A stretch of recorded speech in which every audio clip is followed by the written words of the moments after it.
Hey guys, so guess what? I fell down a rabbit hole with this project. And yeah, I guess you are probably not surprised, but you're going to look at the description of some of the pieces that I'm composing for the first game music pack, and you're going to ask, what the hell is a Lutheal? And I'm more than happy to answer because the answer is just bizarre in a way that, well, let's go back to the 1800s, late 1800s. We have an inventor from Belgium by the name of Georges Clotin. And I'm sure you've never heard of him because he was a quirky ass inventor. In fact, you really should look up his life and his inventions because he invented some really cool stuff like a double chambered syringe. I guess when you had to mix your stuff on the go. But he also invented a patent for printing advertisements on toilet paper because I guess if you're going to be sitting there, you are going to reach for something to read. But the thing that made Clotin famous, at least for a little while, is this very quirky thing called the Lutheal. And what is the Lutheal? Well, it's an iron mechanism that you put on a piano, right? And it gets mounted into the piano, and with it, by fiddling some knobs, you can change the timbre of the piano by 4 register knobs. It's applied to the bass and soprano registers, and it exploits string harmonics, and it allows the Lutheal to produce the sounds of a harp or a lute. And also, amazingly enough, a cymbalum. And what is a cymbalum? A cymbalum is essentially a horizontal hammered dulcimer. The Lutheal essentially became the first prepared piano, the kind of stuff that John Cage would delve into when you would add objects to the strings of a piano to get strange and unusual sounds. But it was actually that cymbalum quality that the Lutheal produced that fascinated a large number of composers, including Maurice Ravel. Maurice Ravel, in fact, included the Lutheal in his opera L'Enfant les Sortilèges for the passages of the fire. But then he also composed a composition exclusively for the Lutheal. This composition was written for the famous Hungarian violinist Gély d'Aragny, and who was the great niece of Joseph Joachim. And it was a composition for violin and piano. And the reception of the Lutheal was divided. Some of the reviews from the October 15th, 1924 concert say that, quote, the Lutheal is capable of producing the most varied, exquisite variations of sound. And so this is an instrument that has some gorgeous qualities, but unfortunately, it fell out of fashion very quickly.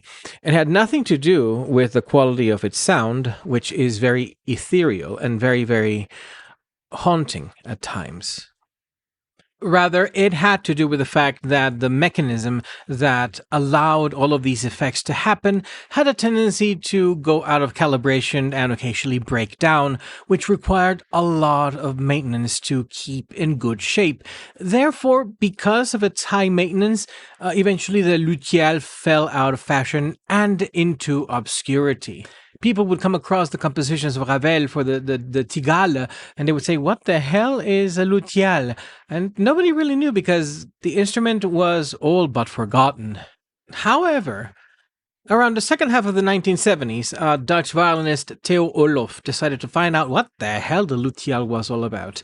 And his research eventually led him to basically a pile of scrap that was rusting away in the cellar of the Instrument Museum at the Conservatory of Music in Brussels. There was the last remaining Lutheal in all of the world.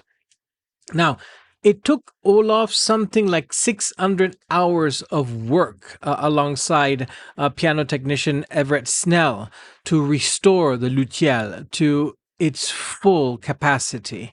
They also had to restore the piano that it was attached to, which was a 1911 Pleyel.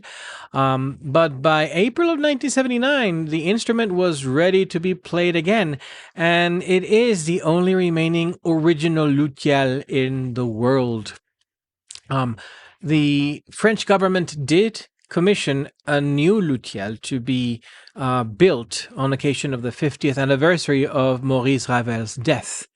And in 2014, I believe, they were able to sample the original Lutheal so that people could use the instrument in music production. And it is an instrument that you are not likely to see played unless we get a lot more new Lutheals built, which again is very difficult because so far no one has figured out a way to make the mechanism be more resilient. So it is still very much a rare one-off thing. If you're ever in Brussels and go to the conservatory and go to the Instruments Museum, you'll get to see the Lutheal. It is still played.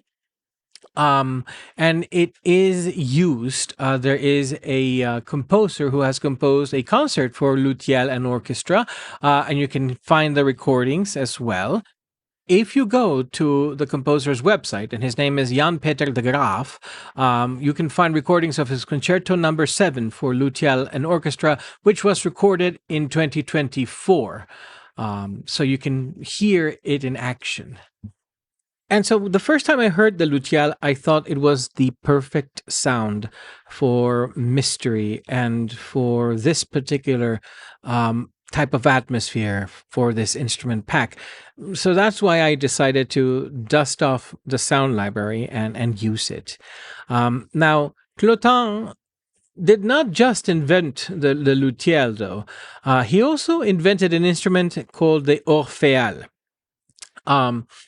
And this, he went above and beyond because the Orphéal was supposed to be.